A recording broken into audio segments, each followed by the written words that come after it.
मित्रांनो, आजच्या व्हिडिओमध्ये आपण 15 अशा चुका बघणार आहोत ज्या बरेचसे जण खाताना किंवा पिताना करतात आणि त्यामुळे त्यांना अपचन, कब्ज, ॲसिडिटी यासारखे बरेचसे प्रॉब्लेम्स होतात. आणि मी जितक्याही चुका सांगणार आहे, असू शकतं की तुम्ही त्यातील काही 2-3 चुका करत असाल, पण त्यांनाही सुधरवण्याची तुम्हाला गरज आहे, कारण त्यामुळे तुमचे बरेचसे प्रॉब्लेम्स दूर होतील. चला तर मग सुरू करूया. पहिली चूक, सकाळ सकाळी साखरयुक्त पदार्थ खाणे, गोड पदार्थ खाणे. प्रत्येक ती गोष्ट जी साखरेपासून बनते ती आपल्या पोटात गेल्यानंतर गॅस तयार करते आणि यामुळे आपल्या पॅनक्रियाजवर सुद्धा खूप चुकीचा प्रभाव पडतो. म्हणूनच तुमच्या सकाळची जी सुरुवात आहे ती नॅचरल फूडने करा, कारण आपण सकाळी जे खातो त्याचा आपल्या शरीरावर सगळ्यात जास्त प्रभाव पडतो. दुसरी चूक, जेवल्यानंतर लगेचच अंघोळ करणे.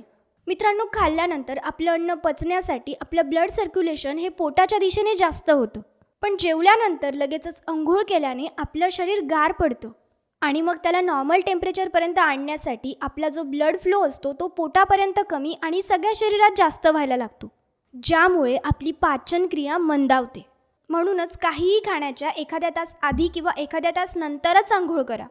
तिसरी चूक, काही जण जेवताना खूप पटापट जेवतात, त्यामुळे ते गरजेपेक्षा जास्त अन्न खाऊन टाकतात, ज्यामुळे त्यांना गॅस, ॲसिडिटी आणि ब्लोटिंगसारखा प्रॉब्लेम होतो आणि म्हणूनच जेवण अगदी आरामात आणि हळू केलं पाहिजे. चौथी चूक, जेवणानंतर लगेचच पाणी पिणे. मित्रांनो, जेवणानंतर लगेचच पाणी पिल्याने आपल्या पोटात जे अन्न असतं ते फुलायला लागतं आणि आपल्या पोटात अन्न पचवण्यासाठी जो पाचक रस तयार होतो तो सुद्धा पातळ होऊन जातो. त्यामुळे आपलं अन्न व्यवस्थित पचू शकत नाही, ज्यामुळे आपल्याला खूप जडजडसुद्धा वाटतं. म्हणूनच जेवणानंतर लगेचच पाणी पिऊ नका. जेवणाच्या 40 ते 50 मिनिटांनंतर पाणी प्या. पाचवी चूक, मित्रांनो, अन्नाला तोडण्याचं काम, तुकड्यांमध्ये करण्याचं काम आपल्या शरीरात 2 जागी होतं. एक म्हणजे आपल्या तोंडात आणि दुसरं म्हणजे आपल्या पोटात. आणि ज्यावेळी आपण व्यवस्थितरित्या चावून खातो त्यावेळी ते अन्न तोडण्यासाठी आपल्या पोटाला कमी मेहनत करावी लागते, ज्यामुळे आपलं अन्न खूप व्यवस्थित पचतं. आणि जर आपण घाईघाईत जेवलो, व्यवस्थित चावून खाल्लं नाही, तर ते अन्न पोटात तसंच पडून राहतं आणि ते अन्न तोडण्यासाठी आपल्या पोटाला जास्त एनर्जी लागते, ज्यामुळे आपण लवकर थकून जातो. खाल्ल्यानंतरही आपल्याला फ्रेश वाटत नाही, काही करावंसं वाटत नाही, आळस येतो. याचं कारण हेच असतं. म्हणून अन्न चावून खा. सहावी चूक, जेवण झाल्यानंतर सलाड खाणं. बघा, जेवणाबरोबर आणि जेवणाआधी सलाड खाणं चांगलं असतं, पण जेवणानंतर सलाड नाही खाल्लं पाहिजे. बघा, सलाडमध्ये एन्झाईम्स आणि पाण्याचं प्रमाण जास्त असतं, त्यामुळे ते आपल्याला पचायला अगदी हलकं जातं आणि म्हणूनच त्याला आपण जेवणाआधी किंवा जेवणाबरोबर खाऊ शकतो, जेवणानंतर नाही. कारण असं केल्यामुळे आपली पचनक्रिया असते ना, ती मंदावते, हळू होते. सातवी चूक, खूप कमी पाणी पिणं. बघा, शरीरात झालेल्या पाण्याच्या कमीमुळे आपल्या पचनक्रियेवर खूप जास्त परिणाम होतो. म्हणूनच योग्य प्रमाणात पाणी पिण्याकडेही आपण लक्ष दिलं पाहिजे. एका साधारण व्यक्तीने दिवसभरातून 8 ते 10 ग्लास पाणी पिलंच पाहिजे आणि जे लोक जास्त फ्रूट्स खात असतील, पालेभाज्या खात असतील, त्यांच्यातून त्यांना पाणी मिळत असेल तर ते 7 ते 8 ग्लास पाणी पिऊ शकतात. आठवी चूक, पोट भरून जेवण करणे. अगदी पोट भरल्यानंतरही जर आपलं एखादं आवडतं जेवण असेल तर आपण खूप जेवतो, पण मित्रांनो, जेवण झाल्यानंतर ते पचवण्यासाठी आपल्या पोटामध्ये काही हालचाली होतात, मंथन होतं आणि त्यासाठी आपल्या पोटात थोडीशी तरी जागा रिकामी असावी लागते. पण कधीकधी आपण खूप जास्त प्रमाणात खाऊन घेतो आणि यामुळे काय होतं, आपल्या पोटातील मंथन व्यवस्थित होत नाही, म्हणून आपलं पचन व्यवस्थित होत नाही. कारण ज्यावेळी आपलं पोट पूर्णपणे भरलेलं असतं त्यावेळी त्यामध्ये मंथन आणि ओढाताणाची प्रक्रियाच होत नाही आणि याचा परिणाम काय होतो, तर जेवण बऱ्याच वेळापर्यंत आपल्या पोटामध्ये पडलेलं असतं आणि यामुळे अजून एक गोष्ट होते, ते अन्न पचवण्यासाठी आपल्या पोटात जे काही मंथन चाललेलं असतं, जे काही प्रक्रिया होत असते, हालचाली होत असतात, तेव्हा त्या हालचालींमुळे ते जेवण थोडं वरच्या दिशेला येतं आणि त्यामुळे बऱ्याच जणांना डकार येतात, ॲसिडिटीसारखा प्रॉब्लेम होतो. त्याचं कारण हेच असतं. जर असं होत असेल तर हा या गोष्टीचा इशारा आहे की तुमचं जेवण गरजेपेक्षा जास्त झालं आहे. आणि ज्या लोकांना अशी सवय होते ना, त्यांना जास्त तहानसुद्धा लागत नाही, कारण त्यांच्या पोटातलं अन्नच पचलेलं नसतं, ते तिथेच पडलेलं असतं. चूक नंबर 9, जेवण केल्यानंतर लगेचच चालायला जाणं, वॉकला जाणं. बघा, चालणं हे आपल्या पचनासाठी खूप जास्त चांगलं मानलं जातं, पण चालणं म्हणजे जेवणानंतर लगेचच वॉकला जाणं नाही. जेवणानंतर आपण आपल्या बॉडीला थोडा 10 ते 15 मिनिटाचा रेस्ट दिला पाहिजे. आता तो का गरजेचा आहे बघूया. बघा, जसं मी आधी सांगितलं, जेव्हाही आपलं जेवण होतं त्यावेळी आपलं जे ब्लड सर्क्युलेशन होतं ते पोटाच्या दिशेने जास्त होत असतं.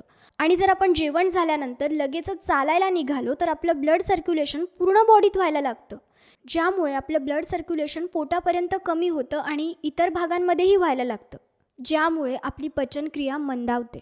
म्हणूनच जेवणानंतर लगेचच वॉकला जाऊ नका. 10 ते 15 मिनिटाचा ब्रेक घ्या. आणि जर तुम्हाला हेवी एक्सरसाइज करायची असेल तर तीसुद्धा जेवणानंतर लगेचच करू नका. 1 ते 2 तासानंतर करा. 10वी चूक. बऱ्याचदा काही जण काय करतात, त्यांना वेट गेन करण्यासाठी जरी भूक नसेल ना तरीही ते केव्हाही खात असतात, ज्यामुळे आपल्या पचनावर खूप चुकीचा परिणाम होतो. पोटात आधीच जेवण असताना त्यामध्ये अजून जेवण टाकणं, पुन्हा पुन्हा खात राहणं हे चांगलं नाही आहे. अशामुळे काय होतं माहिती आहे का, आपलं पाचनतंत्र कन्फ्यूज होऊन जातं.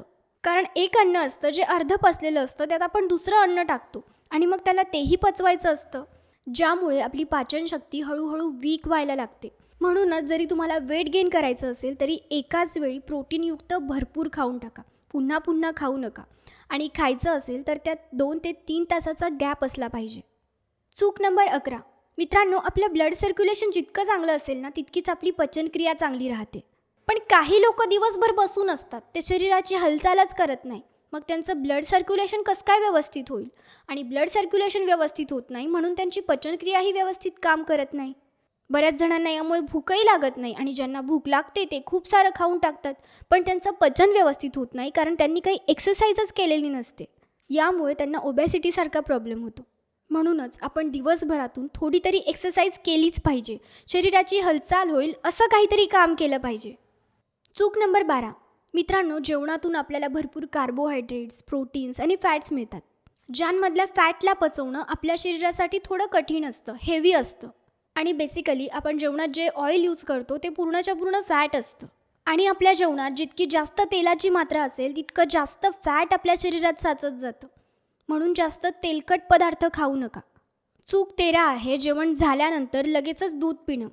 बरेचसे जण रात्री जेवण झाल्यानंतर दूध घेतात, पण दूध हे रात्री प्रत्येकाला पचत नाही. काही जणांच्या पचनात यामुळे प्रॉब्लेम्स येतात, कारण दूध हे एका स्वतःमध्येच संपूर्ण आहाराच्या बरोबर असतं. आणि तरीही तुम्हाला रात्री दूध घ्यायचं असेल तर तुमच्या रात्रीच्या जेवणात आणि दूध पिण्यामध्ये 1 ते 1.5 तासाचा गॅप असू द्या. चूक नंबर 14. रात्रीच्या जेवणानंतर लगेचच झोपून जाणं.